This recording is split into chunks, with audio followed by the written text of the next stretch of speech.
that were at the TAG meeting, but that we also met those concerns. 14 conditions. 14 conditions.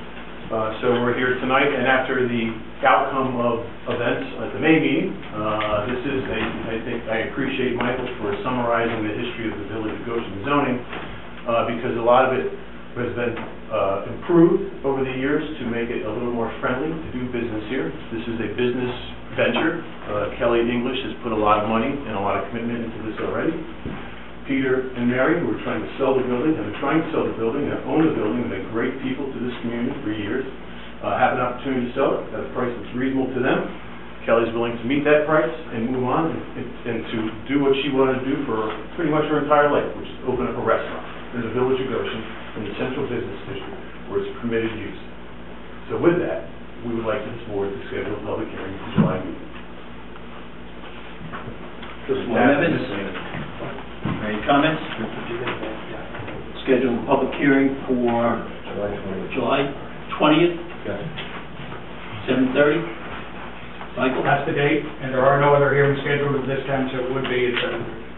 So moved. All those in favor? Okay. I don't know whether this is within 500 feet of any trigger event, but if it is, we should send it to the Orange County Planning Department. We'll have to look at that map that they provided. I don't think it is. 500 feet of what? A county-owned property, a state highway, county road.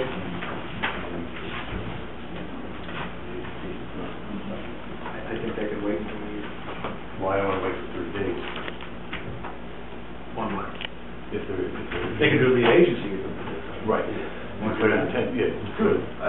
It's unlisted, but yeah. Is it, I don't know if it is, if it's within 500, is it within 500? Well, that wouldn't change whether it's an unlisted action, but the suggestion was, although you don't need to necessarily issue a declaration of significance at this time, you could issue a lead agency designation. But I'll check the map. If this is within 500 feet of a trigger location, we'll send this to... We can't actually designate ourselves as lead agent until after we hear from...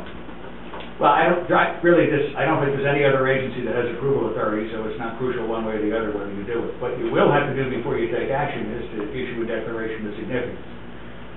And again, you have 3 choices: positive, negative, or condition negative declaration. Board members? We can declare ourselves lead agency. Sure. Do I have a motion? We have a motion on the floor. Oh, and the hearing. We did. Okay. Yes. The hearing is started. Okay. So I motion that we declare ourselves as lead agency. Second. All those in favor? Aye. Set. This will be certified mail. We've already done the mail. You did. You can only from the adjourner notice, but the hearing notice will get you. It also will be posted in the Independent Republic. Independent Republic. Yeah. Okay. Thank you. Have a nice evening.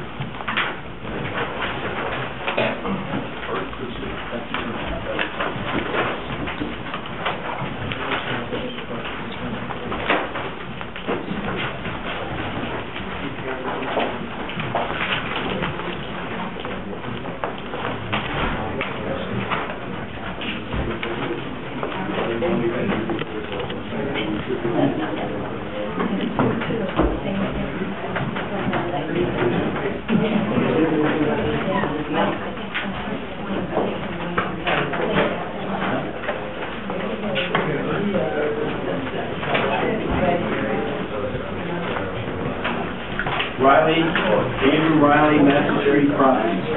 I'm okay so far. Representing Andrew Riley. Matthew Bennett, Marilyn Bennett. Okay. Bennett. We're here again.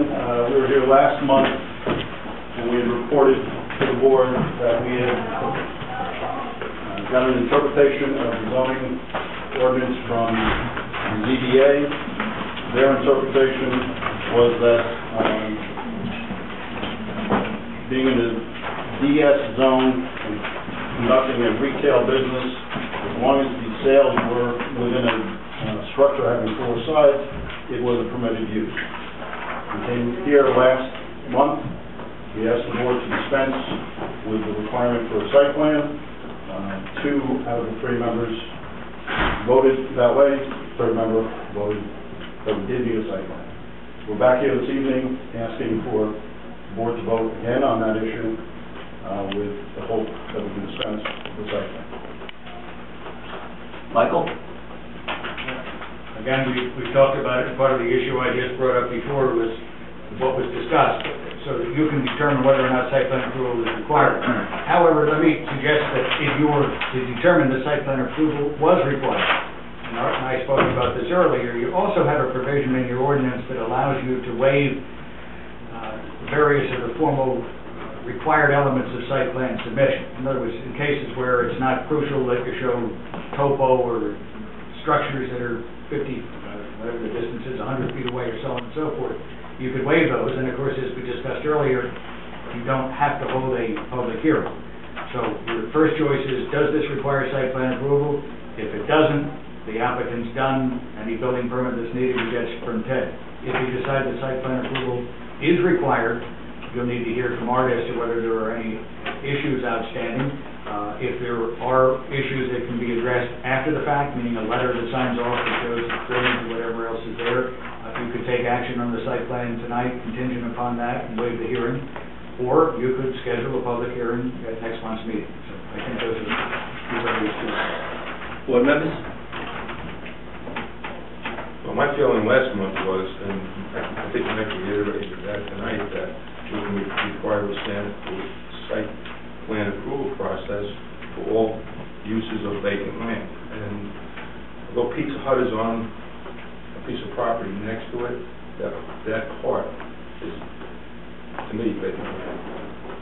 And I have a couple concerns about parking, use of the Pizza Hut parking lot for customers, restroom facilities on the premises. It's a business. There's the restroom facilities. And I don't know how many play sets are going to be there. I don't know the building that's going to be there. I'd like to see it memorialized on site plan. That's my feeling. I'm sorry, is there, do you know how many of these slides are going to be outside in the area? About I'm approximately. looking for Mr. Prendergast. Yeah. Mr. Prendergast is the architect who's working on this project.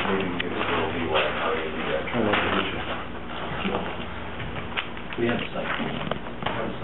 Right? Should have the site plan. I believe there were 12 sets shown.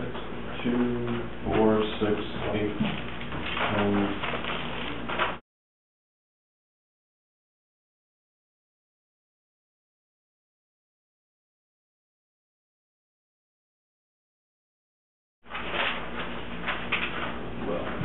Porta-John?